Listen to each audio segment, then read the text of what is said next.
Começa agora o programa O Livro dos Espíritos em Nossa Vida, com Adilson Maris e Ricardo Honório.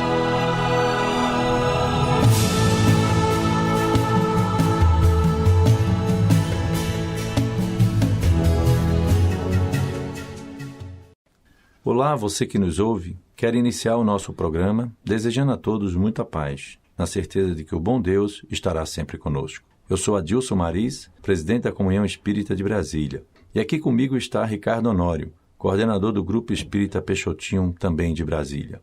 E hoje falaremos sobre a vida e a morte, cujo tema está contido nas questões de número 68 a 70 de O Livro dos Espíritos.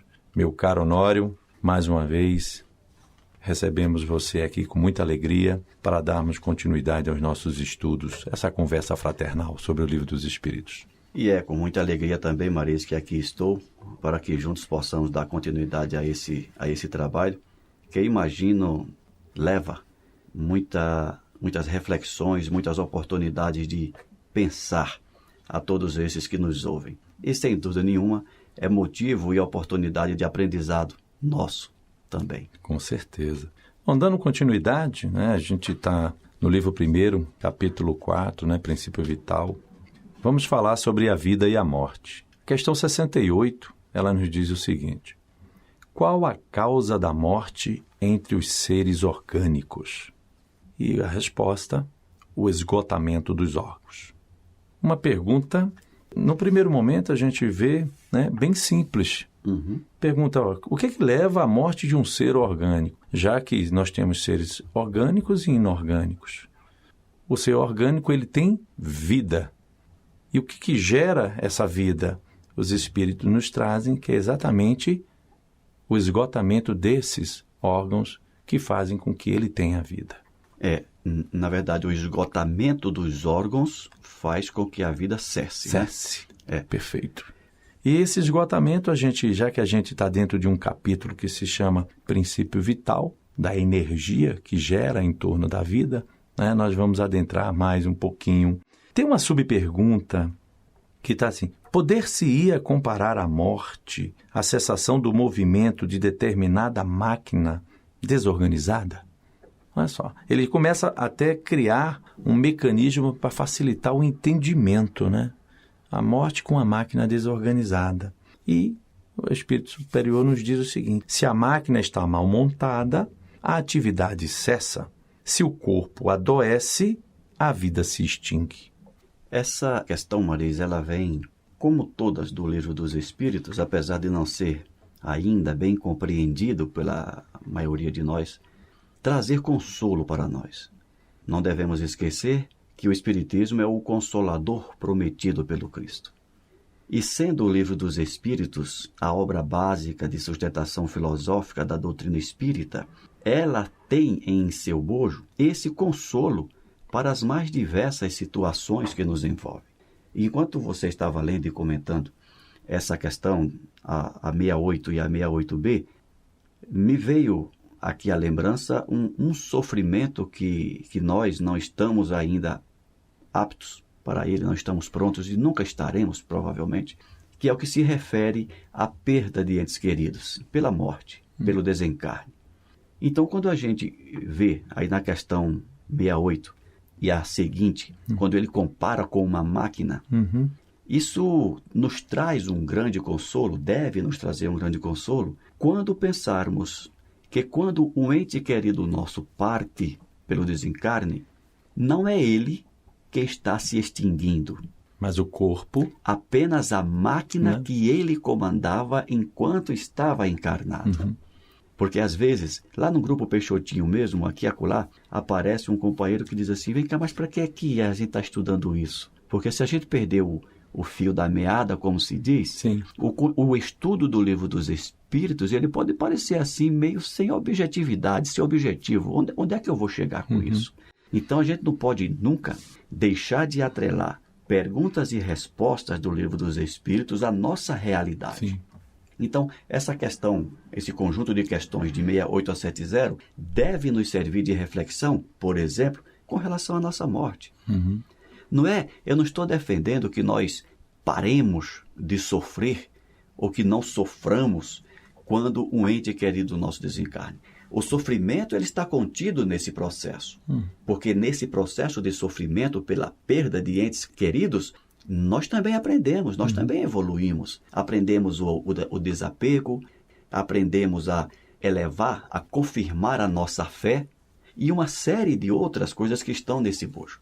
Então, essa comparação que os espíritos e o Kardec fazem com a máquina, ela vem a calhar nesse sentido. Caramba, então, aquele que morreu não foi a minha mãe, não foi o meu irmão, não, foi apenas o corpo que eles detinham como instrumento do trabalho. Que eles se utilizavam. Que faliu. E mais na frente nós vamos ver a questão do fluido vital, que perdeu a vitalidade necessária para continuar a vida. Ou seja, cumpriu um propósito que foi dado pela divindade. Maravilha. Perfeito, meu caro. Então a gente pode avançar. 69. Por que uma lesão do coração, de preferência que a dos outros órgãos, causa a morte? Então ele fala assim, ele faz uma comparação que, como se a lesão do coração, referente a qualquer um outro órgão, ela causa a morte em relação a outros, né? E ele lembra aqui, o coração é a máquina de vida, mas o coração não é o único órgão em que a lesão causa a morte. Não é mais do que uma das peças essenciais. Como você bem estava lembrando, e o próprio Kardec faz a associação do nosso corpo a uma máquina, o coração é uma das essenciais, não é a única essencial. Nós temos outros órgãos que, uma vez atingidos, naturalmente vai levar à cessação de todo o equilíbrio do conjunto, causando então a parada dessa máquina. Mas eu passo a palavra para você. Mas é isso, você já encaminhou bem. O Kardec, a gente não pode esquecer que ele fez essas perguntas no século XIX. Isso. Naquela época, a nossa medicina não estava ainda tão ciosa, avançada, né? Tão avançada na análise e no conhecimento do corpo humano. Ainda hoje se tem o coração como o principal órgão do nosso corpo, pelo fato de ser ele a bombinha que funciona permanentemente, mas a gente esquece que os pulmões também funcionam. Fígado. Né? O fígado, os rins, o pâncreas, os intestinos, tudo nessa máquina. Por isso o nome de sistema respiratório, sistema digestório. Por que é um sistema? Porque todos os órgãos são interligados e interdependentes.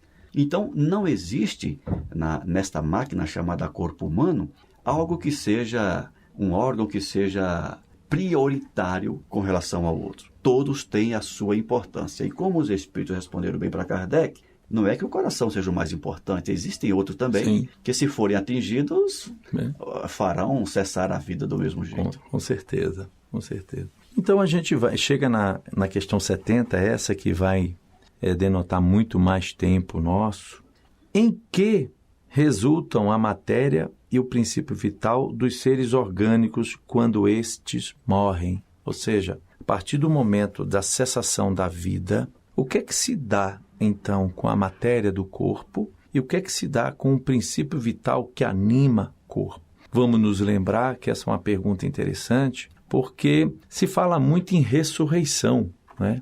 E a ressurreição, até pouco tempo, se defendia, e ainda se defende algumas correntes do pensamento humano, religioso, de que nós vamos voltar com a mesma estrutura, o mesmo corpo, quando do julgamento do juízo final. Então, essa pergunta ela tem muita coisa interessante, porque, olha, o que é que vai ser feito do corpo?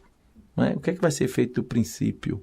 A resposta nós vamos lendo devagarzinho, já que ela é bastante extensa, e a gente vai comentando. A matéria inerte se decompõe e toma nova forma. O princípio vital retorna à massa.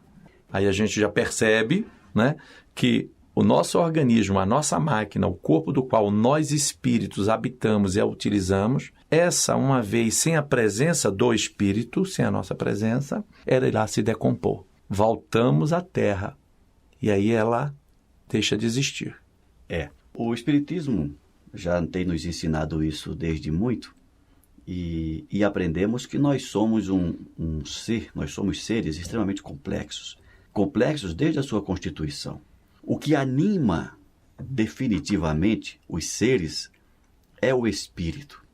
O espírito é essa centelha, é a energia que faz com que os corpos tenham vida. Mas o espírito ele não consegue agir diretamente na matéria. Para isso precisa de algo intermediário para energizar essa matéria. Estamos falando do fluido vital. Então, é como, didaticamente apenas falando, imaginemos que o corpo ele tem duas formas de energia que o faz vibrar, viver. É a energia latente nele, que é o fluido vital, que dá a vitalidade do corpo orgânico. Sobre este corpo vitalizado pelo fluido vital, age o espírito como ser pensante que toma desse instrumento dual, matéria e energia, e faz dele um instrumento enquanto estiver encarnado, enquanto estiver vivo. Quando Kardec pergunta o que é feito da matéria orgânica e do fluido vital, pelo que nós acabamos de dizer, certamente os nossos ouvintes já estão percebendo. Cessando a força inteligente que age sobre o corpo, vindo ele a falecer, ou havendo a falência dos órgãos, parece-me muito natural e consequente que essa energia que mantinha esse corpo existente retorne para a sua fonte. O próprio Cristo já nos deu uma dica disso, quando ele nos disse que o que é pó volta ao pó. Isso. E o que é o pó? Nosso corpo. Nosso corpo, tirando a quantidade de água que existe nele, e quando ele se torna apenas a matéria seca, ela se pulveriza, torna-se pó. E volta ao pó que é a terra. Só para fazer um adendo à resposta do nosso querido Honório, para os nossos ouvintes não ficarem um pouco com interrogação, né? Quando a gente falou do espírito, fala do corpo e fala assim da energia vital que habita o corpo, nós não estamos nos esquecendo do perispírito. Exatamente. Né? Porque, de repente, assim, cadê o perispírito nesse contexto? Né? Que é o corpo espiritual do qual é o instrumento verdadeiro de comunicação do espírito com o corpo físico. Nós estamos tratando da energia que dá vitalidade ao corpo físico. Isso, exatamente. Né? Só para as pessoas não fazerem uma confusão. Mas é interessante nisso tudo porque quando a gente estuda a doutrina espírita, aí a gente visualiza o seguinte: morreu o corpo, perdeu a sua vitalidade, a gente vai perceber. Se não há a vitalidade para o corpo orgânico, ele não tem como se movimentar. Então, por isso que a gente vai perceber, quando a gente está doente, essa vitalidade ela é diminuída, por isso que a gente fica prostrado, a gente fica só querendo dormir, não fragilizado. Né? Então, há necessidade sempre de repor essa energia. E nós vamos ver o seguinte: quando a gente está bem, todos nós conseguimos aurir do próprio meio ambiente essa reposição do fluido vital, porque nós vamos perceber que ele vem do fluido universal. Né? Então, o que acontece? Quando estamos fragilizados, a gente não consegue repor essa energia e aí a gente fica cada vez mais debilitado. Mas vamos seguir, só para eu fiz essa entrada para que o nosso ouvinte nos acompanhe. Morrendo o ser orgânico, os elementos que o compõem experimentam novas combinações que formam novos seres, os quais tiram da fonte universal o princípio da vida e da atividade. O absorvem e assimilam para devolvê-lo à mesma fonte quando deixarem de existir. Aquilo que a gente acabou de falar. Né? O corpo vai voltar ao pó. Né? Viemos do pó, voltamos ao pó. Aí vale um comentário rápido, Maris. Aquela teoria que algumas pessoas defendem, que nós efetivamente não precisaríamos nos alimentar com o feijão, o arroz, etc., etc. Bastaria que nós tirássemos a essência do próprio ar. Né? E a ciência já tem comprovado que isso não é possível. Isso. Esse assunto que nós estamos tratando hoje esclarece bem. O corpo é matéria, é um aglomerado químico que precisa de elementos químicos para manterem a sua sustentação. Isso. E essa sustentação vem dos alimentos. Isso.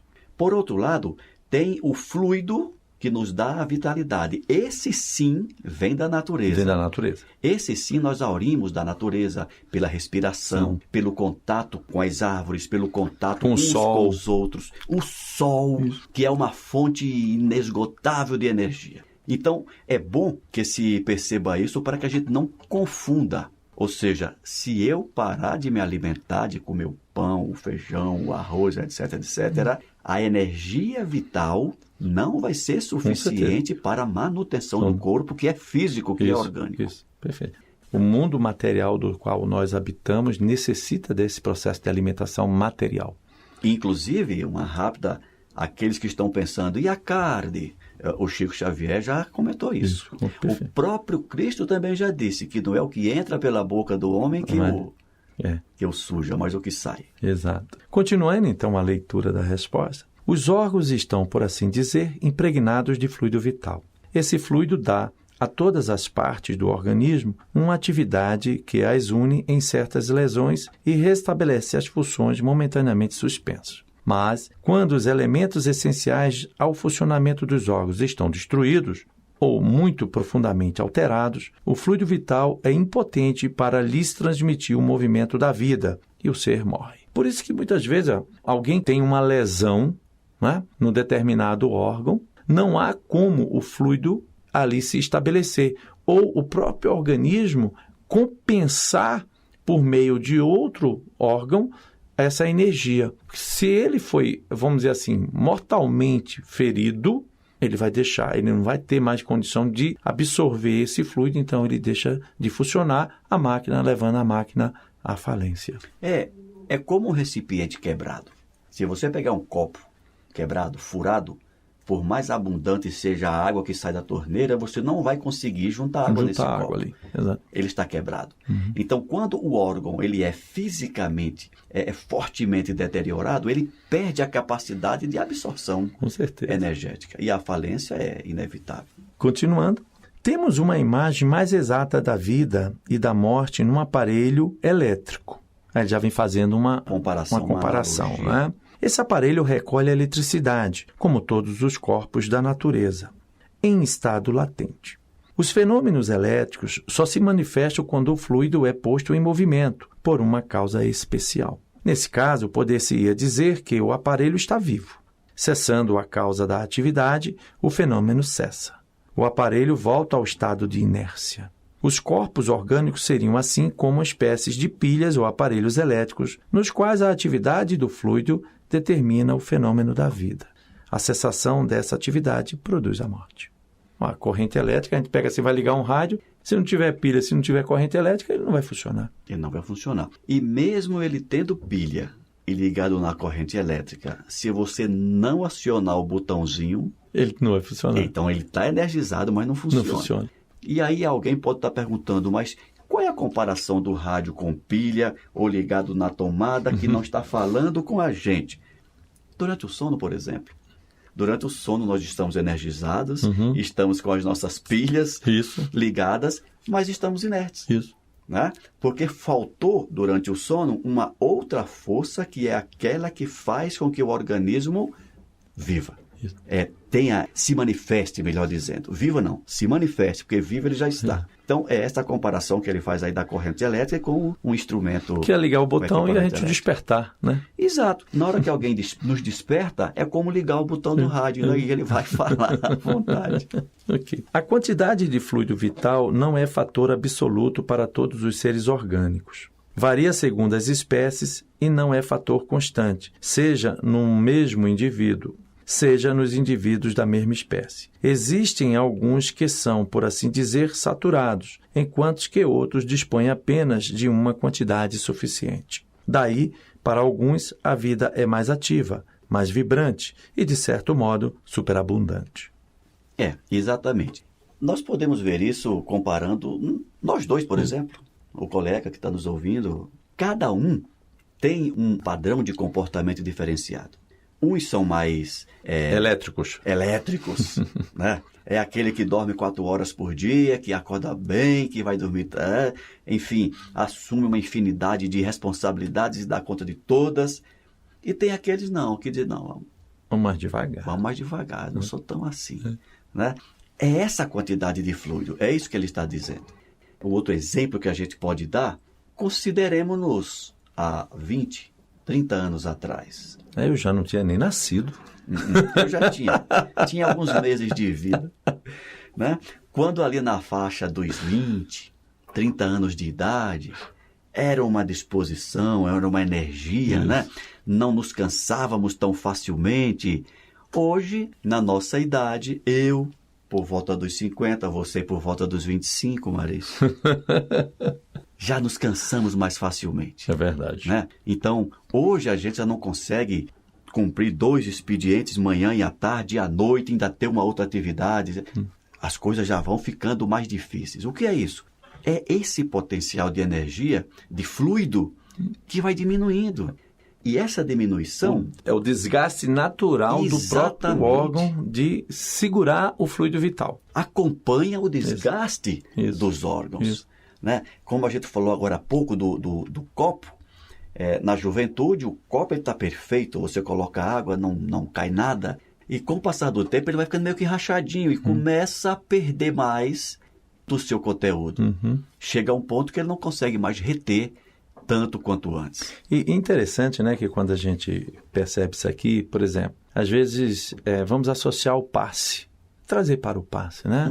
Já que a gente, quando a gente vai buscar um passe, a gente vai buscar a reposição desse fluido, para que a gente possa, vamos dizer assim, como fosse botar o dedo na tomada.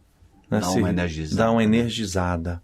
Né? Então o passe ele alinha os centros de força e a gente sai mais energizado, sai mais ativo. Muita gente, a maior parte das pessoas toma o passe e se sente maravilhosamente bem. Né? Então, por isso que é necessário estarmos sempre tomando o passe para nos reorganizarmos interiormente. Dentro dessa reorganização fluídica, o organismo ele vai estar equilibrado. Agora, lembrando que se o meu pensamento e o meu sentimento não estiver educado, eu posso tomar o passe e se eu estiver, vamos dizer assim, não numa condição de não aceitar aquela doação de energia refratário, essa energia não vai nem chegar no meu corpo. Ela já vai ser dispersada. Então, o que vai manter, então, esse fluido energético que eu recebi durante o passe? A qualidade daquilo que eu penso, a qualidade daquilo que eu falo, do que eu sinto e de como eu vou agir com as pessoas. Isso, vamos dizer assim, é onde não permite o líquido descer do copo, sair do copo. Exatamente. Continuando aqui na analogia do copo, a pessoa que vai tomar passe, receber o passe, sem um devido preparo, sem um devido conhecimento do processo, é como você ir buscar água na fonte sem levar a vasilha. Isso. Então você vai, a fonte está ali, mas você não consegue transportar a água só com as mãos. Então, manutenção dos pensamentos elevados, observação de pensamentos, de comportamentos, faz com que a aplicação do passe que você recebe dê aquela sensação que você comentou agora há pouco de satisfação, de completude. Por isso que nós vemos algumas pessoas dizer, eu tomei passe e me senti bem. Outras dizem, eu tomei passe e não senti nada. Não. Porque não foi até a fonte com o devido preparo para isso. E vale até um comentário também, Marisa. Estou pensando numa fala que você disse que é importante a gente buscar o passe. É importante a gente buscar permanente o passe se nós não tivermos o cuidado de nos mantermos equilibrados normalmente. Porque a gente pode buscar construir o equilíbrio nosso, porque a disposição das energias do passe estão também na natureza. Sim.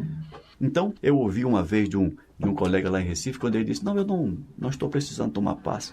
E eu achei aquilo uma certa arrogância. Ele disse, não, eu não preciso tomar passe, porque eu não estou me sentindo desequilibrado, desarmonizado. Eu estou tendo o cuidado de me manter equilibrado, harmonizado. Consequentemente, não estou precisando do passe. Mas quantos de nós fazem isso?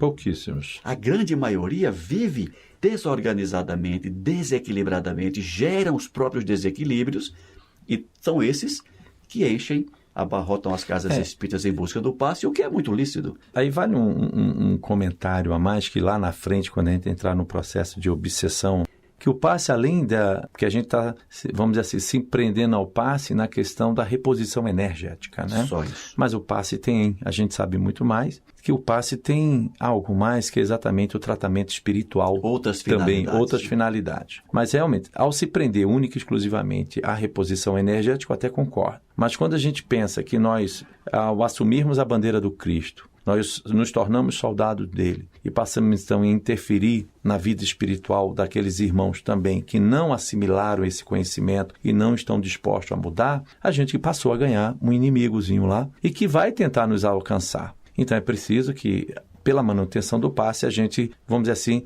cria as condições para que a espiritualidade superior possa nos proteger também. Exatamente. Mas avançando aqui, que o nosso tempo já está chegando, a quantidade de fluido vital se esgota. Pode vir a ser insuficiente para manter a vida, se não se renova pela absorção e assimilação das substâncias que o contêm. O fluido vital se transmite de um indivíduo para o outro. Aquele que tem o bastante pode dá-lo àquele que pouco tem. E, em certos casos, restabelecer a vida prestes a se apagar. Eu queria fazer só um comentário rápido sobre esse final, porque às vezes acontece muito, a gente recebe um amigo que, novamente, ele tem uma visão, vamos dizer assim, negativista da vida, ou uma pessoa que reclama muito, nunca está satisfeito. Aí, de repente, a pessoa vem falar com a gente, aí fala, a gente escuta, de repente, essa pessoa sai, a gente chega murcha. Aí as pessoas falam assim, nossa, como fulano está carregado, né? E é exatamente o oposto. Como fulano está descarregado. Ele está tão desequilibrado, descarregado, que ele suga a energia vital todinha nossa e a gente doa. Porque essa doação fluídica, ela se dá pelo passe, mas ela se dá inconsciente também. Sim. A gente passa de um para o outro. Então, daí a própria vigilância, de onde é que eu vou aurir, então, a minha energia que foi doada da própria natureza, desde que eu consiga me equilibrar. Brincando também, quando tem essas plantas, quando a gente pega assim uma planta de arruda, que ela é muito sensível, às vezes uma pessoa está com uma planta de arruda do lado assim, e a planta seca e morre. Nossa, fulano realmente está pesado, está carregado. Não, ele está tão desequilibrado, coitado, que como a massa orgânica dele é muito maior do que a massa orgânica da planta, ele suga todo o fluido vital, a ponto de matar aquela planta, que é sensível no processo de doação. Então, quando a gente estiver perto de pessoas assim, entremos em prece, quando a gente perceber, para que a espiritualidade possa nos ajudar na manutenção daquele fluido vital para o nosso companheiro, para que a gente não saia muito desgastado. Exatamente. Enquanto essa pessoa está falando, faz uma oração, pede por ela, por você também, para que te proteja, para que você seja prevenido desse desgaste desnecessário. De energia. Com certeza. Né? Mas aí nós estamos chegando ao final de mais um estudo. Né? O nosso tempo já está se esgotando. Quero agradecer aos nossos ouvintes por estarem ligados na Rádio Comunhão Espírita de Brasília e deixar o nosso próximo encontro já agendado, quando continuaremos o estudo do capítulo 4 do livro 1, quando falaremos sobre inteligência e instinto. Não percam.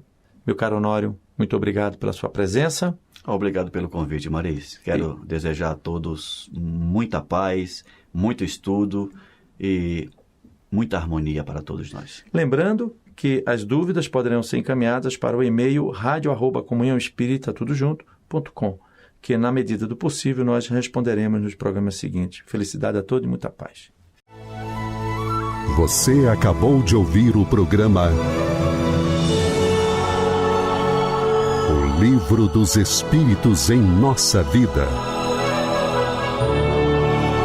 com Adilson Maris e Ricardo Honório.